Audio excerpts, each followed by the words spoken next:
Yes, this is something that is going to happen from August 1st onwards.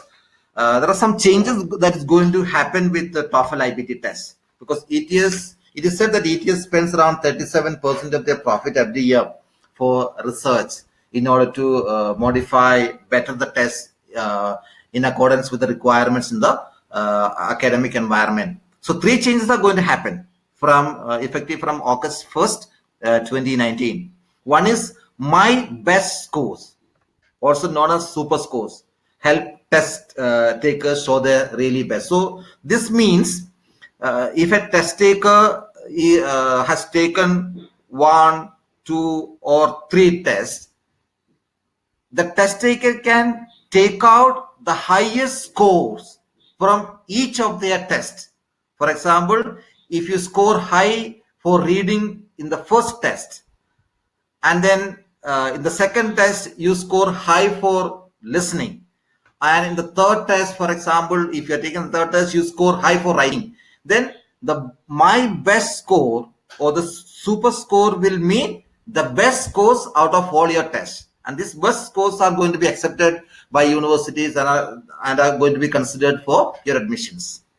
The second change that's going to happen is the test is going to be shorter by 30 minutes.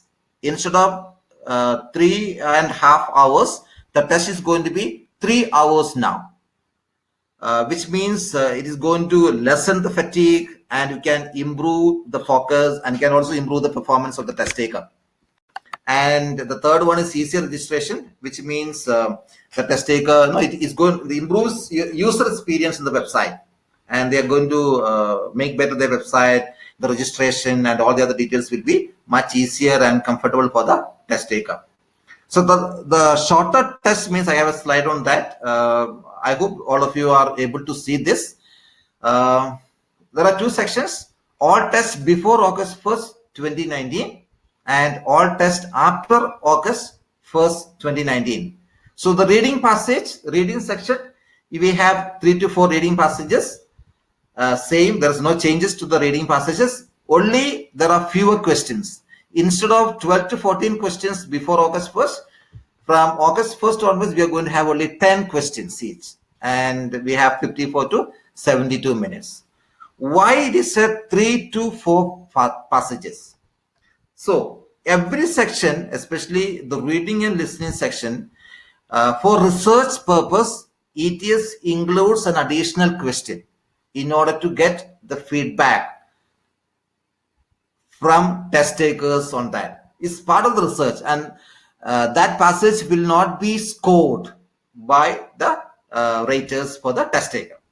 So for example, if a test taker gets 3 passages for reading, then for listening section the test taker will get 4 lectures. It can be also the vice versa. If a test taker gets 4 reading passages in the reading section, then the test taker will get only 3 lectures during the listening section. So that is why it is said either 3 to 4 or 3 to 4 reading passages or 3 to 4 lectures. The listening section, again, the number of lectures is going to be reduced from 4 to 6 lectures. It is going to be 3 to 4 lectures, but the number of questions will remain same. So you get 6 questions per lecture, and then the conversations will remain the same, 2 to 3 conversations, and the number of questions is same, that is 5 questions each. The test time is reduced again from 60 to 90 minutes. It is going to be 41 minutes to 57 minutes only for listening section. And then the test taker will have 10 minutes of compulsory break, which the test taker needs to take. It is not mentioned here, but all of us know that there's a 10 minutes break in between reading, listening section. And the speaking section, again, the task is getting reduced. Instead of 6 tasks, it is going to be only 4 tasks. 4 tasks means 1 independent task and 3 integrated tasks. So I was mentioning, I was giving an overview and mentioning about only 4 tasks when I was speaking about the speaking section. Okay. And the total time duration is 17 minutes, 17 minutes. The last section is called writing. Again, there is no change that's going to happen for the writing task. The test taker needs to complete 2 tasks. One is integrated, the other one is independent, and the time remains the same, 50 minutes.